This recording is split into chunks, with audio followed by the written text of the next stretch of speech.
Hello friends, DEd special education course 1 introduction to disability में आज हम देख रहे हैं यूनिट वन का 1.3। तो यूनिट 1 है हमारा अंडरस्टैंडिंग डिसेबिलिटी, यानी कि डिसेबिलिटी को समझना। तो इसमें हम लोग आज 1.3 का डिस्कस कर रहे हैं। उससे पहले 1.2 एंड 1.1 आप लोग को बता दिया गया है। अगर आप नहीं देखे हैं इस वीडियो को तो आप जाके प्लेलिस्ट में जाके इसको देख सकते हैं। तो आज हम लोग 1.3 में डिस्कस कर रहे हैं बेंचमार्क डिसेबिलिटी। तो बेंचमार्क डिसेबिलिटी आखिर ये होता क्या है, या बेंचमार्क क्या, इसे नाम क्यों दिया गया है, तो हम लोग इसको आज जानने का प्रयास करते हैं। तो चलिए देख रहे हैं आज हम लोग बेंचमार्क डिसेबिलिटी। तो बेंचमार्क का अर्थ है कि मार्क करना, किसी भी व्यक्ति के डिसेबिलिटी को मापना या आंकना।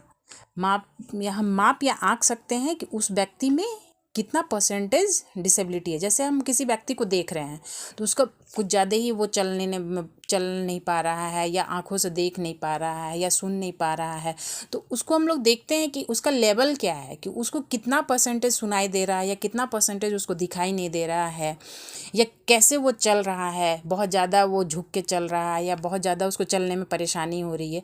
तो वही हम एक साधारण शब्दों में इसको हम कह सकते हैं कि बेंचमार्क डिसेबिलिटी को साधारण शब्दों में कहा जा सकता है कि उसको मापा या आंका जाता है कि व्यक्ति का डिसेबिलिटी का परसेंटेज क्या है। तो समझ गए होंगे आप लोग कि बेंचमार्क डिसेबिलिटी क्या है। तो सामान्य शब्दों में इसको कहा जा सकता है कि बेंचमार्क डिसेबिलिटी जिसका डिसेबिलिटी या दिव्यांगता 40 या 40% से अधिक हो, उसको बेंचमार्क डिसेबिलिटी के अंतर्गत शामिल किया गया है। तो यहाँ हम लोग देख रहे हैं अभी बेंचमार्क डिसेबिलिटी।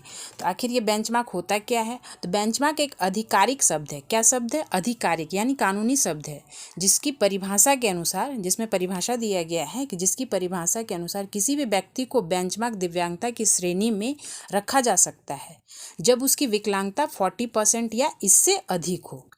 तो यहाँ हम लोग देखें, बताया अभी आपको हम लोग कि 40% से अधिक हो व्यक्ति के विकलांगता, उसको हम लोग बेंचमार्क डिसेबिलिटी के अंतर्गत शामिल करते हैं। तो आपको ये मालूम होगा कि आरपीडब्ल्यूडी एक्ट के तहत 21 टाइप के डिसेबिलिटीज़ को चिन्हित किया गया है। तो वो चिन्हित किए हुए डिसेबिलिटी के अंतर्गत इनका डिसेबिलिटी आना चाहिए, तो उसको हम लोग बेंचमार्क डिसेबिलिटी के अंतर्गत शामिल कर रहे हैं। तो आपको यह मालूम होगा कि किसी भी व्यक्ति की विकलांगता को प्रमाणित करने के लिए, प्रूव करने के लिए, कोई भी चीज़ को प्रमाणित करना या प्रूव करने के लिए उसे एक विकलांग प्रमाण पत्र बनवाना होता है। इसी प्रमाण पत्र विकलांग व्यक्ति की विकलांगता का प्रतिशत लिखा होता है, जिसके संबंध सरकारी डॉक्टरों का एक पैनल निर्धारित करता है। यानी कि इसको कौन निर्धारित करता है? एक डॉक्टर का बोर्ड, मेडिकल बोर्ड बैठता है, जिसमें ये व्यक्ति के असेसमेंट किया जाता है, व्यक्ति को देखा जाता है, मापा जाता है, उसका डिसेबिलिटी को आंका जाता है। उसके तहत ये कार्य को शामिल किया जाता है कि व्यक्ति का डिसेबिलिटी कितना परसेंटेज है। उसके बाद एक डिसेबिलिटी सर्टिफिकेट बनता है, जिसमें उसका परसेंटेज लिखा हुआ होता है कि व्यक्ति का डिसेबिलिटी क्या है, यानी कि वो किस कैटेगरी में आ रहा है, ये 40% है या 40% से अधिक है, तो उसको शामिल किया जाएगा बेंचमार्क डिसेबिलिटी के अंतर्गत। अगर उसका 30% हो गया, 20% हो गया, तो उसको वो बेंचमार्क डिसेबिलिटी में शामिल नहीं किया जाएगा।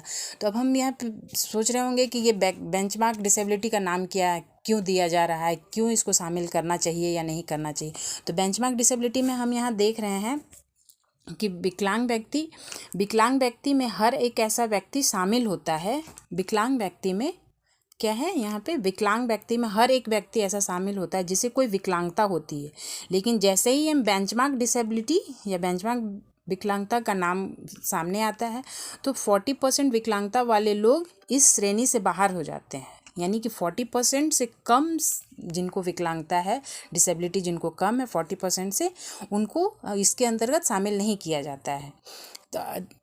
तो यहाँ हम सोच रहे होंगे या जानने का कोशिश कर रहे होंगे आप लोग कि ये क्यों इसको शामिल नहीं किया जाता है।